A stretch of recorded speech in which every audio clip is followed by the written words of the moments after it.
पुरोहित उसी चाकू से ब्लाउज खींचकर फाड़ देता था और उस कपड़े को पेड़ पर टांग देता था। एक ऐसी महिला थी जो क्रांति पर विश्वास करती थी। उनका मानना था कि आत्मसम्मान के लिए अगर जान भी चली जाए तो कम है। उन्होंने तय किया कि ब्रेस्ट भी ढकूंगी और टैक्स भी नहीं दूंगी। नमस्कार दोस्तों, आज के समय में टैक्स यानी कर एक आम बात है। फिर चाहे इनकम टैक्स हो, वेल्थ टैक्स हो, कॉर्पोरेट टैक्स हो या फिर किसी भी तरह का टैक्स हो। माचिस से लेकर हवाई जहाज तक पर टैक्स लगाती हैं आज की सरकारें। हर छोटी से लेकर बड़ी चीज पर टैक्स वसूला जाता है। लेकिन क्या हो अगर किसी महिला को टैक्स देना पड़े अपने स्तन छुपाने के लिए, और कहा जाए कि अगर टैक्स नहीं दे सकती तो अपने स्तन छुपाने का तुम्हें कोई अधिकार नहीं है, और ये कानून लागू कर दिया जाए कुछ ही नीची जाति की महिलाओं पर और इसे नाम दे दिया जाए मुलक्कारम। आज के समय में जहां हर जाति में बड़े बुजुर्ग लोग सलाह देते हैं सर ढकने की, वहीं अगर भारत के इतिहास पर नजर डालें तो एक दौर ऐसा भी था जब महिलाओं को अपने स्तन ढकने की भी मनाही थी। 19वीं शताब्दी में दलित महिलाओं के सीने पर अगर कोई कपड़ा या ब्लाउज दिखता था तो उसे चाकू से खींचकर फाड़ दिया जाता था। महिलाओं के साथ इस तरह की ऊंच नीच और भेदभाव की दास्तां कब और कैसे शुरू हुई, आइए वीडियो में जानने की कोशिश करते हैं। उससे पहले ऐसे एजुकेशन से जुड़ी वीडियो पाने के लिए चैनल को सब्सक्राइब करें और वीडियो को लाइक करें।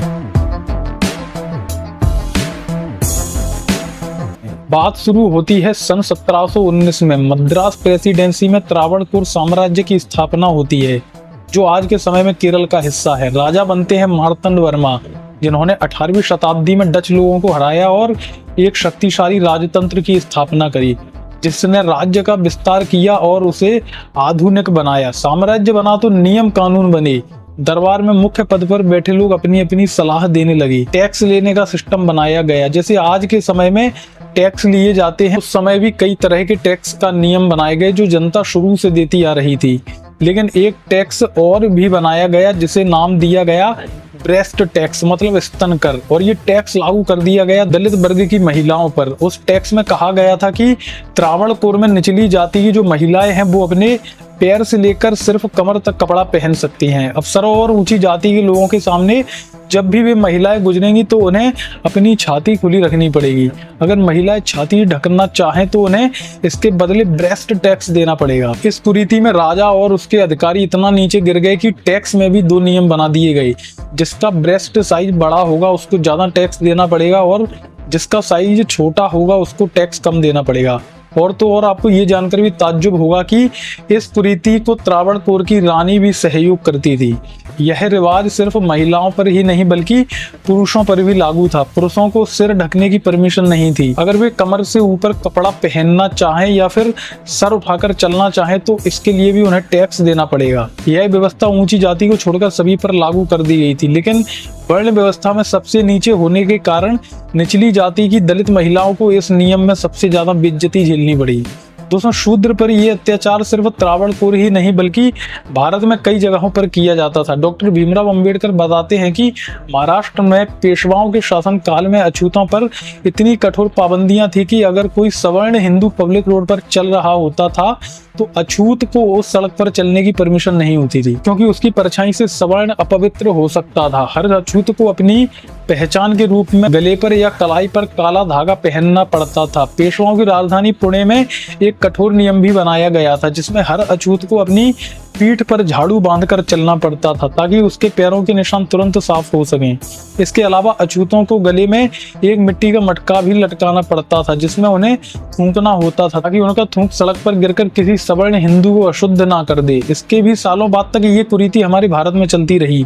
जब कोई दलित व्यक्ति किसी सवर्ण के घर के बाहर से निकलता था तो अपनी चप्पल अपने हाथ में लेकर निकलता था ताकि सवर्ण हिंदू घर से बाहर आए तो कहीं अशुद्ध ना हो जाए।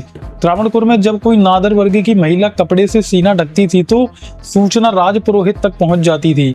पुरोहित एक लंबी लाठी लेकर चलता था और उसके सिरे पर चाकू बंधा रहता था। वह उसी चाकू से ब्लाउज खींचकर फाड़ देता था और उस कपड़े को पेड़ पर टांग देता था, यह संदेश देने के लिए कि अपने ब्रेस्ट ढककर चलेगी तो उसके साथ भी यही किया जाएगा। बीते सालों में गाँव में कुछ ऐसी महिलाएं भी हुई जिन्होंने पूरी कोशिश करी इस प्रथा को हटाने की, लेकिन राजा ने किसी न किसी तरह से उन्हें कामयाब नहीं होने दिया और ये प्रथा बराबर चलती रही। धीरे धीरे समय बीतता गया और 19वीं सदी में जन्म होता है नांगेली का।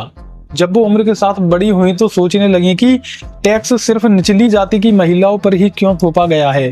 क्या इस टैक्स के बहाने दलित महिलाओं को बेइज्जत करना है, और ठान लेती हैं इस प्रथा को खत्म करने की। अंजलि एक ऐसी महिला थी जो क्रांति पर विश्वास करती थी।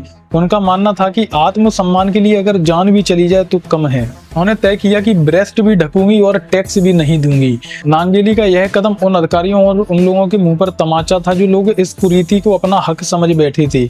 जब नांगेली ने ब्रेस्ट ढकने पर टैक्स नहीं दिया तो अधिकारी उनके घर पहुंचते हैं और टैक्स मांगते हैं। नांगेली के पति चिरकंडुन टैक्स देने से मना कर देते हैं। जब बात राजा तक पहुंची तो राजा ने एक बड़ी सैनिक दल को नांगेली के घर भेजा।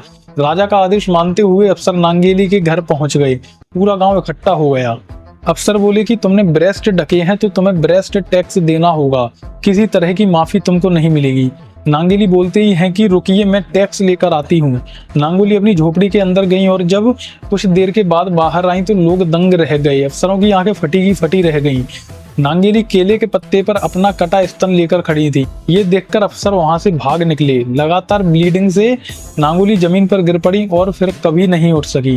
नांगोली की शहादत ने दलितों को एकजुट कर दिया और उन्होंने इस कुरीति के खिलाफ आवाज उठाना शुरू कर दी। दलित समाज ने अंग्रेजों से मदद की गुहार लगाई। तब अंग्रेजी गवर्नर चार्ल्स ट्रेवेलियन ने सन 1859 में इसे खत्म करने का आदेश दिया। फिर भी इस कुरीति में ज्यादा बदलाव नहीं आया। ऐसे में दलित महिलाओं ने उच्च वर्ग की तरह कपड़े पहनकर इसका विरोध किया। आखिरकार सन 1865 में सभी को ऊपरी वस्त्र पहनने की आजादी मिली। दीवान जर्मनी दास की पुस्तक महारानी में इस कुप्रथा का विस्तृत वर्णन मिलता है। दोस्तों, दलित समाज को हमेशा से ही शर्मिंदगी झेलनी पड़ी है।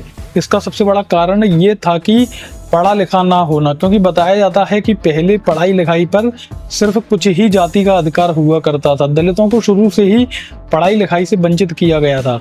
लेकिन कहते हैं ना कि जब अन्याय हद से ज्यादा बढ़ जाता है तो भगवान किसी ना किसी को भेजते हैं उसे खत्म करने के लिए, और जन्म होता है डॉक्टर भीमराव अंबेडकर का, जिनको अपने बचपन में न जाने किन किन लोगों से सुननी पड़ी होगी। क्योंकि आज भी कई जगहों पर ऐसे केस आते हैं, खासकर गांव में, कि बड़ी जाति के लोग दलित लोगों को बराबरी पर नहीं बैठने देते हैं, जबकि बाबा साहब ने संविधान में बराबर का अधिकार दिया है। तो सोचिए बाबा साहब को उस समय कितनी जिल्लत झेलनी पड़ी होगी, ताकि उन्होंने हार नहीं मानी और दलितों को उनका अधिकार दिलाया। आज कोई कुछ भी कहे, लेकिन डॉक्टर भीमराव अंबेडकर की बराबरी इस दुनिया में कोई नहीं कर सकता। धन्यवाद। जय हिंद, जय भारत।